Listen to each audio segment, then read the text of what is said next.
আসসালামু আলাইকুম সকলকে, আমি কাউসার মোহাম্মদ আপনাদের সাথে আছি। আজকে যে বিষয়টি নিয়ে কথা সেটি আসলেই অনেক ইম্পর্টেন্ট।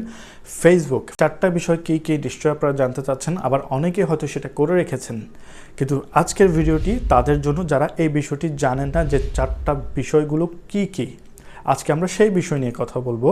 তাহলে চলুন কথা না বাড়িয়ে আজকে আমরা ভিডিওর শুরু করে দিই।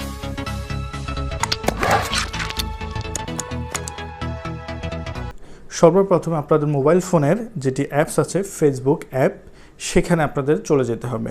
সেই ফেসবুক অ্যাপে গিয়ে যে কাজটি সর্বপ্রথম করবেন, আপনাদের ফোনের যে ডান পাশে 3 লাইন মেনু আছে ফেসবুকে, সেখানে ক্লিক করবেন। সেখানে ক্লিক করার পর একদম নিচের দিকে চলে যাবেন। নিচে একটি অপশন আছে দেখেন, settings and privacy. Settings and প্রাইভেসিতে ক্লিক করবেন। সেটিংস অ্যান্ড প্রাইভেসিতে ক্লিক করার পরে নিচে একটি অপশন আছে সেটিংসে ক্লিক করবেন। সেটিংসে ক্লিক করার পর একটা ইন্টারফেস আসবে এমন। তারপর এখানে একটি অপশন আছে দেখুন, দ্বিতীয় লাইনে password and security. Password and সিকিউরিটিতে আপনারা ক্লিক করবেন।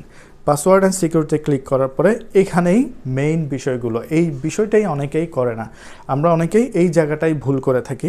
তো আজকে আমি সেটি দেখাচ্ছি কি করতে হবে আপনাদের। প্রথম যেটি কাজটা করবেন, প্রথম নাম্বার ইম্পর্টেন্ট যেটা বিষয় সেটা হচ্ছে যে এখানে একটি অপশন আছে দেখুন, ইউজ 2 ফ্যাক্টর অথেন্টিকেশন। এই জিনিসটা আমরা অনেকেই করি না, এটি আপনাকে করে নিতে হবে। তো আপনি প্রথমেই ক্লিক করবেন হচ্ছে ইউজ 2 ফ্যাক্টর অথেন্টিকেশন, এটাতে একটি ক্লিক করতে হবে। ক্লিক করার পরে এখানে দেখুন 3টা অপশন দেওয়া আছে, যেটি বেটার সেটাই আপনার চুজ করতে হবে। তবে আমি যেটা আপনাদেরকে সাজেস্ট করব সেটা হচ্ছে মিডল পয়েন্টে যে অপশনটি আছে টেক্সট মেসেজ SMS। তো এটা আপনি সিলেক্ট করার পরে কন্টিনিউতে ক্লিক করবেন। কন্টিনিউতে ক্লিক করার পরে এখানে আপনার ফোন নাম্বার অ্যাড করতে হবে। আমার পূর্বে থেকে করা ছিল, তবে আমি দেখাচ্ছি। এখানে নিচে একটি অপশন আছে অ্যাড ইউর ফোন নাম্বার বা অ্যাড ফোন নাম্বার। এখানে আপনার ফোন নাম্বারটা অ্যাড করবেন। অ্যাড করার পরে আপনি কন্টিনিউ ক্লিক করবেন। কন্টিনিউ ক্লিক করার পরে আপনার ফোন নাম্বারে ওরা একটি সিকিউরিটি কোড পাঠাবে, ওই কোডটি এখানে এন্টার করতে হবে। অলরেডি আমার এখানে সিকিউরিটি কোড চলে আসছে। হ্যাঁ, সিকিউরিটি কোডটা লিখব, দেওয়ার পর কন্টিনিউতে ক্লিক করতে হবে।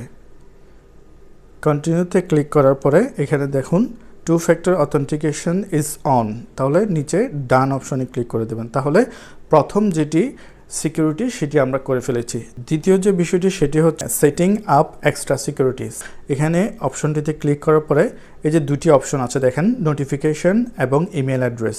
প্রথমে নোটিফিকেশনটাকে আপনি অন করে দিবেন। নোটিফিকেশনে গিয়ে যে গেট নোটিফিকেশনস এটাতে ক্লিক করে সেভে ক্লিক করতে হবে। এরপরে এখানে পাসওয়ার্ড চাইবে, আপনার ফেসবুক পাসওয়ার্ডটা এখানে এন্টার করতে হবে সেটা অন করার জন্য। পাসওয়ার্ড দেওয়ার পরে কন্টিনিউতে ক্লিক করতে হবে। এটি অন হয়ে গেছে। দ্বিতীয় অপশনটি হচ্ছে ইমেল অ্যাড্রেস অ্যাড করতে হবে। ইমেল অ্যাড্রেস আপনি এখানে অ্যাড অপশন থাকবে, অ্যাড করে নেবেন। আমার এখানে দেয়া আছে অলরেডি, আমি এটা সিলেক্ট করে সেভে ক্লিক করব।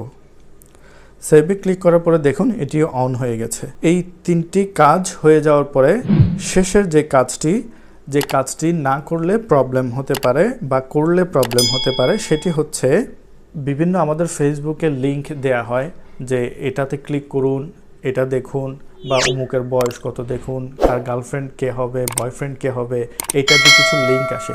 এই লিঙ্কগুলো কিন্তু আপনার ফেসবুক হ্যাক করার একটি অন্যতম কারণ হতে পারে। এক্ষেত্রে এই বিষয়টা যদি আপনারা অ্যাভয়েড করেন আর এই সেটআপগুলো যদি আপনারা করে রাখেন, তাহলে ইনশাল্লাহ আপনার ফেসবুক আর কখনোই হ্যাক হবে না। কারণ যখনই আপনার পাসওয়ার্ড দিয়ে অন্য কোনো ডিভাইসে লগ ইন করতে যাবে, তখন আপনার কাছে নোটিফিকেশান আসবে এবং যে আপনি মোবাইল নাম্বার সেট করেছেন সেখানে আপনার কাছে সিকিউরিটি কোড আসবে। সেই সিকিউরিটি কোড না দেওয়া পর্যন্ত আপনার ফেসবুকেও লগ ইন করতে পারবে না পাসওয়ার্ড জানার পরেও। তো এই ছিল আজকের ভিডিও। যদি ভালো লেগে থাকে অবশ্যই কমেন্ট করে জানাবেন। আর আমার ইউটিউব চ্যানেলে যদি আপনারা নতুন হয়ে থাকেন তাহলে অবশ্যই লাইক অ্যান্ড সাবস্ক্রাইব করবেন। আজকের জন্য এতটুকুই। সবাই ভালো থাকবেন। আসসালামু আলাইকুম।